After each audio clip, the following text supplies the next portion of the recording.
आधी रात के बाद ससुर जी मेरे दरवाजे पर आए।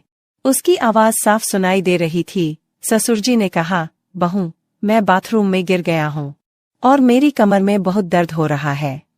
अगर तुम मेरी थोड़ी मालिश कर दें तो शायद मुझे कुछ राहत मिल जाए। मैंने थोड़ा चिंतित होकर उन्हें जवाब दिया, मामा जी, आप रुकिए, मैं आपकी मदद करती हूँ। लेकिन उन्हें अपने बिस्तर पर लिटाने की कोशिश करते हुए कई विचार मेरे दिमाग में घूमने लगे। फिर जो हुआ आप सोच भी नहीं सकते, क्योंकि उसके बाद मेरी पूरी जिंदगी बदल गई। हेलो दोस्तों, आज की अनोखी कहानी में आपका स्वागत है। मेरी शादी के 5 महीने बाद अचानक मेरे पति की एक दुर्भाग्यपूर्ण दुर्घटना में मृत्यु हो गई। मेरे पिता ने मेरी शादी कराने के लिए बहुत मेहनत की थी, लेकिन 5 महीने के भीतर ही मैं फिर से अपने पिताजी के दरवाजे पर खड़ी थी। मेरे मायके में मेरी माँ नहीं थी, इसलिए मैं बहुत डरी हुई थी। अगर मेरी सौतेली माँ कुछ कहेगी तो मैं कैसे वहां रह सकती हूँ, जिससे मेरा डर और भी बढ़ गया। एक दिन अचानक मेरे ससुर मेरे मायके के घर आए। ससुर जी ने मेरे पिता से कहा कि वह अपनी बहू को अपने घर वापस ले जा रहे हैं। मेरी सौतेली माँ तुरंत सहमत हो गई, लेकिन पिता ने तुरंत उत्तर दिया, यदि आपका बेटा नहीं है तो आप मेरी बेटी को क्यों ले जा रहे हैं। फिर मेरी सौतेली माँ बीच में बोलो, वे कह रहे हैं कि अगर वे उसे ले जा रहे हैं तो ले जाने दो। उन्होंने कहा कि वह उस घर की बहू है, चाहे कुछ भी हो जाए उसे उस घर में वापस जाना ही होगा। उनके झगड़े के बाद मेरे पिता ने बिना सोचे जवाब दिया, अगर मेरी बेटी वहां खुश रहेगी तो मुझे खुशी होगी, तुम उसे ले जाओ। तब मेरे ससुर ने कहा, आओ बहू, अपने कपड़े ले आओ। मैंने अपनी सौतेली माँ के सारे जुल्म सहते हुए ससुराल जाने का फैसला किया।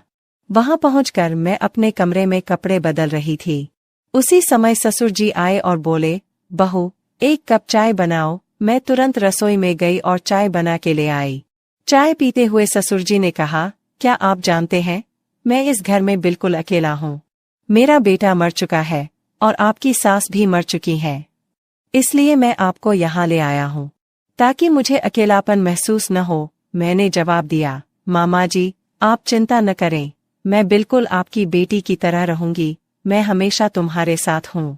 इस पर ससुर ने कहा, मैं जानता हूँ कि तुम मेरे साथ रहोगी, क्योंकि तुम्हारी सौतेली माँ तुम्हें उस घर में कभी चैन से नहीं रहने देगी। ऐसे ही कुछ दिन बीत गए। 6 महीने बाद रात को मैं अपने कमरे में सो रही थी जब मैंने दरवाजा खटखटाने की आवाज सुनी। मैंने सोचा कि ससुर ही होंगे, क्योंकि इस घर में मेरे और मेरे ससुर के अलावा कोई नहीं रहता, और आधी रात को अचानक कौन आएगा। मैंने सोचा कि शायद ससुर जी को कुछ चाहिए होगा, इसलिए मैंने दरवाजा खोल दिया। दरवाजा खुलते ही ससुर जी ने मुझे पकड़ लिया और बोले, बहू, मैं बाथरूम में गिरा हूँ, मुझे बहुत दर्द हो रहा है। अगर तुम मेरी थोड़ी मालिश कर दो तो मुझे अच्छा महसूस होगा।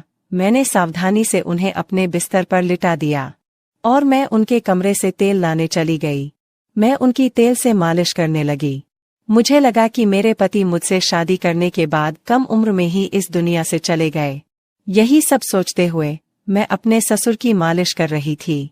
ससुर जी की आंखों में एक अजीब सा एहसास था जो मुझे थोड़ा असहज कर रहा था।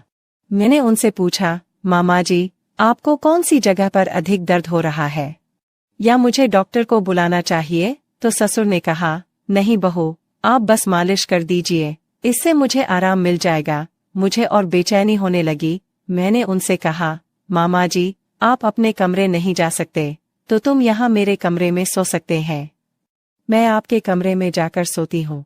ससुर जी बोले, नहीं बहू, मुझे अकेला मत छोड़ो। अगर मुझे रात को बाथरूम जाना हो तो मैं अकेला कैसे जा सकता हूँ, इसके बजाय तुम भी यहीं सो जाओ। मैंने उनकी बात मानी और वहीं सो गई। कुछ देर बाद ससुर जी उठकर मेरे पास आए और बोले, बहू, मैं तुमसे कुछ बात करना चाहता हूँ, अगर तुम मुझसे सहमत हो तो ही मैं बात करूँगा। उनकी बातों से मुझे बेचैनी होने लगी। मैं चिंतित थी। मैंने कहा, ससुर जी, आप क्या बात करना चाहते हैं। ससुर ने थोड़ा मुस्कुराते हुए कहा, मैं आज की रात तुम्हारे साथ बिताने की योजना बना रहा हूँ, क्योंकि अब अकेले रहना अच्छा नहीं लगता। लेकिन ससुर जी की बातों ने मुझे परेशान कर दिया था। ससुर जी, आप क्या बात कर रहे हैं, आप मेरे ससुर हैं और मैं अपने ससुर के साथ ऐसा व्यवहार नहीं कर सकती। ससुर ने कहा, सुन बाई, मुझे विश्वास है कि मैं पहले तुम्हारा ससुर था, लेकिन अब तुम्हारा पति भी मर चुका है और अब तुम्हें रोकने कोई नहीं आएगा। मैं अकेला हूँ और तुम भी अकेले हो। हम एक दूसरे का समर्थन कर सकते हैं। उसकी बातों ने सचमुच मेरा दिमाग चकरा दिया था। मैं कुछ नहीं कह सकी। सौतेली माँ का दुर्व्यवहार और ससुर का अजीब व्यवहार। किसी तरह रात कटी और अगली सुबह मैं बैठकर सोचने लगी। ससुर के शब्दों के बारे में मेरी स्थिति थोड़ी अलग थी। उन्होंने जो कहा उसके बारे में सोचना मेरे लिए असंभव था। मुझे नहीं पता था कि क्या करना चाहिए। फिर अगले दिन ससुर जी ने कहा, बहू, मैं तुमसे कुछ भी गलत नहीं मांग रहा हूँ। मैं बस तुम्हारे जीवन में खुशियाँ लाने की कोशिश कर रहा हूँ। मैं अकेला नहीं रह सकता और तुम भी अकेले नहीं रह सकती। मैं इस बात से भ्रमित हो गई और कुछ बोल न सकी। कुछ देर में ससुर बाहर चले गए। इस तरह मेरा अकेलापन और मेरे ससुर जी के साथ अजीब रिश्ता आगे बढ़ता जा रहा था। पति की मौत के बाद मुझे लगा कि अब मैं इस दुनिया में अकेली हूँ। लेकिन मेरे ससुर मेरे जीवन की जिन भावनाओं की बात कर रहे थे, उसे ससुर जी ने पूरी कर दी। अकेले रहना बहुत कठिन है, लेकिन अगर तुम मेरे साथ हैं, तो मुझे अकेलापन महसूस नहीं होगा। मेरे और ससुर के रिश्ते में आए इस बदलाव को दुनिया के सामने पेश करना कितना मुश्किल है, लेकिन कुछ चीजें कभी मिटती नहीं और इस तरह इस अंधेरे से निकलकर